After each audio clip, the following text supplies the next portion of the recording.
नमस्कार दोस्तों, स्वागत है आपका स्टडी फॉर पीसीएस में। आज हम ITITO का जो पेपर है 3 बजे जो पेपर हुआ था 6 नवंबर को, ये थर्ड पेपर हुआ था। इसको हम डिस्कस करेंगे। 3 पालियों में पहले पेपर होता था, तो ये थर्ड पाली का पेपर है 6 नवंबर 2016 का। ठीक है, तो आज का जो हमारा पेपर है इसको हम डिस्कस करेंगे। तो पहला प्रश्न हमारा MP का है। MP का प्रश्न हम देखेंगे। MP के GK से ज़्यादा क्वेश्चन आते हैं, तो पहला प्रश्न हम बात करते हैं। पहला प्रश्न है, बृहद संहिता जो विभिन्न विषयों पर लिखी गई वैज्ञानिक सूचनाओं का संकलन है, के लेखक कौन है? तो इसके लेखक आपको पता होगा, ये वारामिहिर है, जो कि उज्जैन से बिलोंग करते हैं। इनके बारे में पूछा जा सकता है कि किसके दरबार में थे, तो चंद्रगुप्त द्वितीय के दरबार में ये थे, है ना। और ये याद रखें आप। अब अगला प्रश्न हमारा है, निम्न में से मध्य प्रदेश के हस्तशिल्प को प्रोत्साहित करने वाले एम्पोरियम का नाम क्या है? तो ये याद रखना है आपको, which of the following is the name of the emporium for promotion of the handicraft of Madhya Pradesh? तो आपको पता होगा, मृगनयनी है। कमेंट करके बताना है कि कितने जो इस प्रकार के एम्पोरियम मध्य प्रदेश में हैं। अगला प्रश्न हम डिस्कस करेंगे, इनमें से कौन सा राज्य वनों के सबसे बड़े क्षेत्र को घेरता है? तो सभी को पता है, बहुत सिंपल प्रश्न है। मध्य प्रदेश। पूरे भारत में सबसे ज़्यादा वन हमारे मध्य प्रदेश में पाए जाते हैं। अगला प्रश्न है, संयुक्त राष्ट्र महासभा की पहली महिला अध्यक्ष कौन थी? तो ये भी सभी को पता है, सबने पढ़ा हुआ है। ये इसका आंसर होगा पंडित विजय लक्ष्मी पंडित। ये पंडित जवाहरलाल नेहरू की बहन थी। अगला प्रश्न देखेंगे हम, सुनील गावस्कर ने निम्न में से कौन सी किताब लिखी है? Which of the following books was written by Sunil Gavaskar? तो इसका आंसर है सनी डेज। इसको याद रखें आप। इस बुक का नाम क्या है? सनी डेज। तो ये इस प्रकार का पेपर देख के आपको आपके मन में होना चाहिए कि हमको किस प्रकार से तैयारी करना है, कौन से क्वेश्चनों को हमको तैयार करना है। तो आप क्रिकेटर के जीवन के ऊपर लिखी किताबें भी देख सकते हैं, उससे प्रश्न यहाँ पे पूछे जा सकते हैं। अगला प्रश्न, किसे फ्लाइंग सिख ऑफ इंडिया कहा जाता है? तो दोस्तों, फ्लाइंग सिख ऑफ इंडिया किसे कहा जाता है सभी को याद है, मिल्खा सिंह। इनके ऊपर एक मूवी बनी है, सभी को पता है। निम्नलिखित खाद्य फसलों में से किसमें प्रोटीन सामग्री की मात्रा सबसे अधिक होती है? पता है, मध्य प्रदेश को सोया प्रदेश कहा जाता है ना। तो सबसे अधिक सोयाबीन हमारे मध्य प्रदेश में होती है, और सबसे अधिक प्रोटीन भी इसी सोयाबीन में होता है। आपने सोया बड़ी देखी होगी, इसके विभिन्न जो है कारखाने होते हैं। अब अगला प्रश्न देखेंगे, इनमें से कौन सा मध्य प्रदेश का उच्च बिंदु है?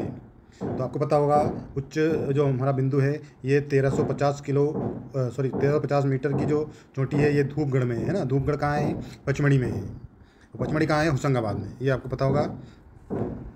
अगला प्रश्न, प्रोजेक्ट आकांक्षा की शुरुआत मध्य प्रदेश के किस जिले से की गई है? तो इसकी जो शुरुआत है डिंडोरी जिले से की गई है।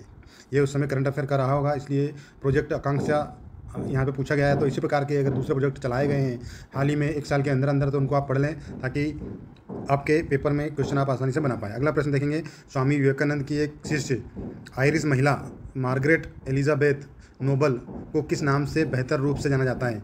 तो सिस्टर निवेदिता के नाम से इनको जाना जाता है भारत में, है ना। इनका एक्चुअल नाम था क्या था? आयरिश महिला थी ये, मार्गरेट एलिजाबेथ नोबल, है ना। ये इनका एक्चुअल नाम था, लेकिन हम इसको किससे जानते हैं? सिस्टर निवेदिता। अगला प्रश्न देखेंगे हम, 2015 में स्थापित नीति आयोग का उत्तराधिकारी हैं। मतलब ये प्रश्न ये पूछ रहे हैं कि जो नीति आयोग है ये किसकी जगह पे बनाया गया है? तो आपको पता होगा, योजना आयोग, है ना। 1 जनवरी 2015 को प्लानिंग कमीशन को हटा के क्या बना? हमारा नीति आयोग बना है। तो आपको कमेंट करके नीति आयोग का फुल फॉर्म बताना है। अगला प्रश्न देखेंगे, निम्न में से कौन सा राष्ट्रीय राजमार्ग मध्य प्रदेश से होकर नहीं गुजरता है? तो दोस्तों, ये आपको पता होगा, NH 28 ये मध्य प्रदेश से नहीं गुजरता है। बाकी आप याद रखें, NH 27, NH 78 और NH 79 ये सारे मध्य प्रदेश से गुजरते हैं। अगला प्रश्न देखेंगे हम। हमारा अगला प्रश्न है, what is the expanded version of the abbreviations IATA? इसका फुल फॉर्म आपको बताना है। तो इसका फुल फॉर्म है इंटरनेशनल एयर ट्रांसपोर्ट एसोसिएशन, ये इसका फुल फॉर्म है। अगला प्रश्न, भूमंडलीय तापक्रम के वृद्धि पर्यावरण के किस गैस के स्तर के बढ़ने से होती है? तो कार्बन डाइऑक्साइड से जो होता है तापक्रम बढ़ता है, भूमंडलीय तापक्रम। याद रखें आप, यहाँ पे पर्यावरण से आप जरूर पढ़ के जाएँ, क्योंकि इस समय पर्यावरण जो है करंट में बहुत ज़्यादा छाया हुआ है। पर्यावरण से प्रश्न पूछे जाएंगे, है ना। तो पर्यावरण को अच्छे से याद कर ले, कौन से ग्रीन हाउस गैसेस है, कौन सी ओजोन परत को क्षति पहुँचाने वाली गैसेस है, तो ये सब प्रश्न यहाँ पे पूछे जाएंगे। अगला प्रश्न, किस के विषय में कहा जाता है कि उन्होंने मध्य प्रदेश स्थित ग्वालियर किले की स्थापना करी है? तो राजा सूर्यसेन, है ना। याद रखें, राजा सूर्यसेन ने क्या करी है? ग्वालियर किले की स्थापना करी है। अगला प्रश्न देखेंगे, इंडियन नेशनल कांग्रेस की पहली महिला अध्यक्ष कौन थी? तो यहाँ इंडियन नेशनल कांग्रेस के जितने भी सम्मेलन हुए हैं, है ना, जितनी भी बैठकें हुई है उनको याद करें। उनके सारे अध्यक्ष पूछे जा सकते हैं आपसे कि पहला मुस्लिम अध्यक्ष कौन है। अब यहाँ से पूछा आपसे पहली महिला अध्यक्ष, है ना, तो एनी बेसेंट। और पहली भारतीय मूल की महिला अध्यक्ष अगर पूछे तो उसका नाम भी आपको बताना है यहाँ पे, है ना। भिलाई स्टील प्लांट किस राज्य में स्थित है? तो आपको पता है भिलाई जो है हमारे मध्य प्रदेश से अलग हुआ, छत्तीसगढ़ ये उसका हिस्सा है ना। 1 नवंबर 2000 को मध्य प्रदेश से छत्तीसगढ़ अलग हुआ है, और भिलाई पहले मध्य प्रदेश में ही था, है ना, लेकिन 2000 के बाद ये छत्तीसगढ़ राज्य का हिस्सा है। अगला प्रश्न, भारत का कौन सा एकमात्र राज्य है जो केसर का उत्पादन करता है? तो जम्मू कश्मीर जो है भारत का एकमात्र राज्य है जो केसर का उत्पादन करता है। भगवान ओंकारेश्वर का मंदिर किस नदी के किनारे है? सभी को पता है नर्मदा नदी के किनारे हैं।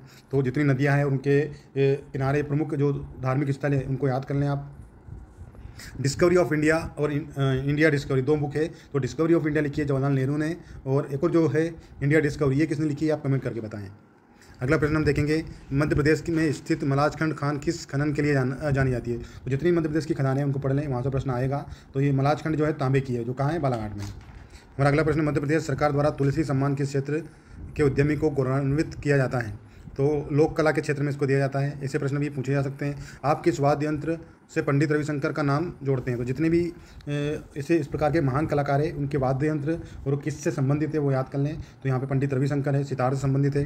किस भारतीय शहर में ताजमहल स्थित है? तो आगरा में ताजमहल स्थित, सभी को पता है। और इसके बाद दोस्तों ये जो प्रश्न है हमारे कोपा से संबंधित है, ये प्रश्न कंप्यूटर से रिलेटेड है, आगे आ गए हैं, इनको आप देख लीजिएगा। वीडियो ज़्यादा लंबा हो जाता है, फिर क्या है कि इतना लंबा वीडियो आप देखते भी नहीं हैं, और इसको आप देख लीजिएगा, स्क्रॉल करके देख लीजिए, आगे बढ़ा के देख लीजिएगा। मैं पूरा पेपर आपको दिखा देता हूँ। अगर पूरा डिस्कस करेंगे तो वीडियो बहुत लंबा हो जाएगा। देख सकते हैं 30 पेज है ये इसमें।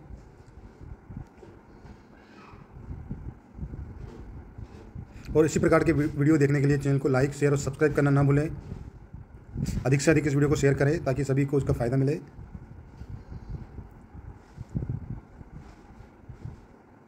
ये यहाँ पे 30 पेज है, ये सारे क्वेश्चन कंप्यूटर के हैं, आप देख सकते हैं। कल के जो वीडियो होगा हमारा उसमें हम कंप्यूटर के क्वेश्चन डिस्कस करेंगे। आज हमने जीके के क्वेश्चन डिस्कस करें यहाँ पे, कल हम कंप्यूटर के क्वेश्चन जो है डिस्कस करेंगे। ठीक है दोस्तों, वीडियो को लाइक, शेयर और सब्सक्राइब करना ना भूलें। धन्यवाद।